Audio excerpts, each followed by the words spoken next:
dolphins. Wow. And these dolphins are out having a swim in the tail end of a hurricane. There's a Hurricane Bertha was lashing down. We're in a rigid inflatable boat with life jackets on with all our guitars, trying to go to an island that's the size of Chicagoland, but only 197 people live there to play a gig. The dolphins didn't show up.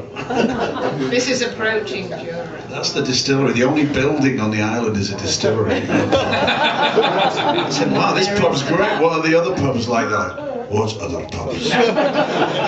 Jura Hotel.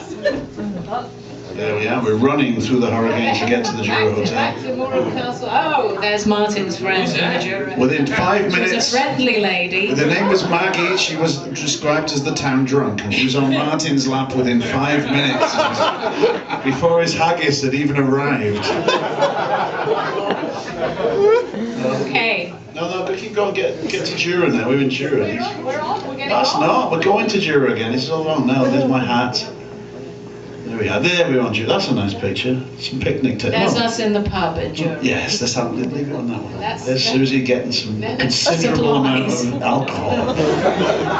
There, leave that one. That one. Martin in his natural element. That's like the Holy Grail. Let's do a song. This is called Beaten and Broken. We're going to do this one. This is probably my favorite Mekon song. I really didn't know any Mekon songs before this trip, and then all of a sudden I had 30 to learn.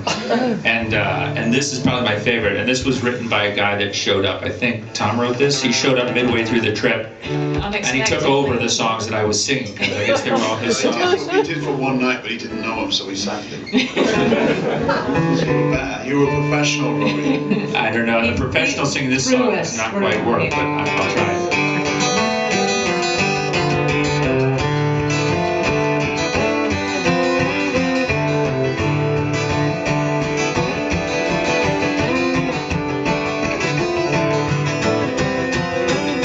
Somebody woke me this morning.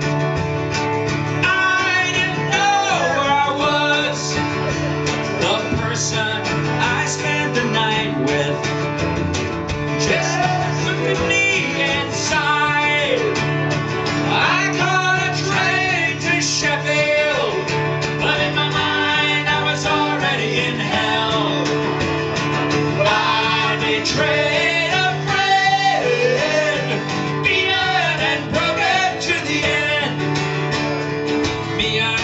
Roll over inside, thinking about the things that I've done, but you know they don't bear to be repeated, 'cause I live them in a haze of disgust.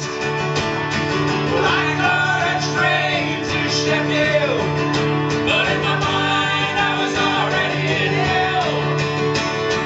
I betrayed a friend,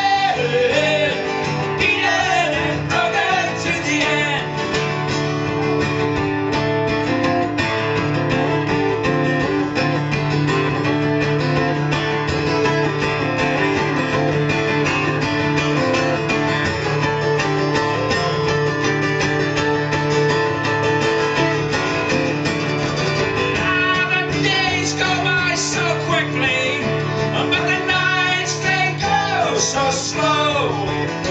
I'd love to pass out on your shoulder as we dip in the bucket of love.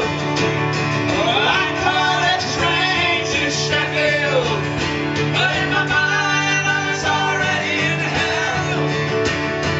I betrayed a friend, beaten and broken to the end.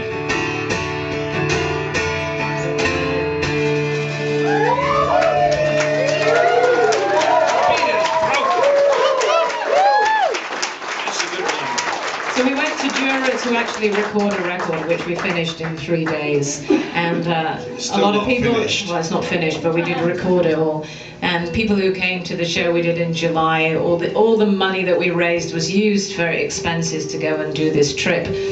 And For liquid refreshments during the Lagunitas session. actually did throw in a really nice chunk of change to help us do this as well. So thank you for that. And this is this studio that was in a completely, I mean, you had to basically drive 5 miles and then drive along an unmade road for about another 2 to get to it. It was very remote. Some sheep In the rain. In the rain. Well, we stayed in it where they called it a chalet. Lou played the electric saz. If you back, yeah, that was his instrument. That's his Yeah. And everybody played the kick drum at some point. They had a harmonium there you can see in the corner, like a 19th century harmonium. Eric playing the harmonium somewhere. This is the road to the studio. Road to the studio, yeah. That's Robbie's trousers drying in the window. I have a very good account of Robbie's trousers. If Robbie you don't couldn't mind. get his clothes to dry in Scotland. I don't know Well, why. listen, I'm out for 5 weeks, and I said, when are the laundry dates? And then I wrote them down on my calendar. These 3 days are the laundry dates. So I had to honor the laundry, and the laundry dates fell when we were on this island, and it's an island of no clothes dryers. No soap or toilet roll. No soap or toilet or dryers or coffee or women. So anyway, the pants were like, they had a washer there. But then they said just hang them out on the line. So I put them out on the line, and then the wind blew all my clothes off the line into a field. Into a wet field. Yes, I have it here. I'm not complaining, but By the end of the second day of our 3 on the island, my clothes were much wetter than when they had come out of the washer. The wind, in a delirious frenzy, had whipped 1/3 of them off the line and scattered them across the adjoining pasture. My laundry troubles had by then become a comical leitmotif for the rest of the band, who were laughing openly at me and pointing at the fumes coming off my person. After a couple of soapless baths and 4 days in the same under and outerwear, I was feeling itchy all over, notably in the rectum. Nice. My asshole, I complained one evening to my dear friend John Langford, feels like it's been usurped by a cotillion of red ants. I can't go this long without bathing. I am too pampered by US indulgences. I feel rotten. I need to wash up. To my scandalously naive American mind, this means water coming in jets from above with a soap in the dish on the side. Yeah, wish away, wish away. He didn't say anything like that. He just said, I need some soap. It's like a fucking ant's nest up there. It's poetic license. There was no soap and no toilet roll. And we were 5 miles from the nearest shop, which was closed. This is one of the most fearsome things, a clever sheep. The sheep blocked our passage many a morning. This is the walk to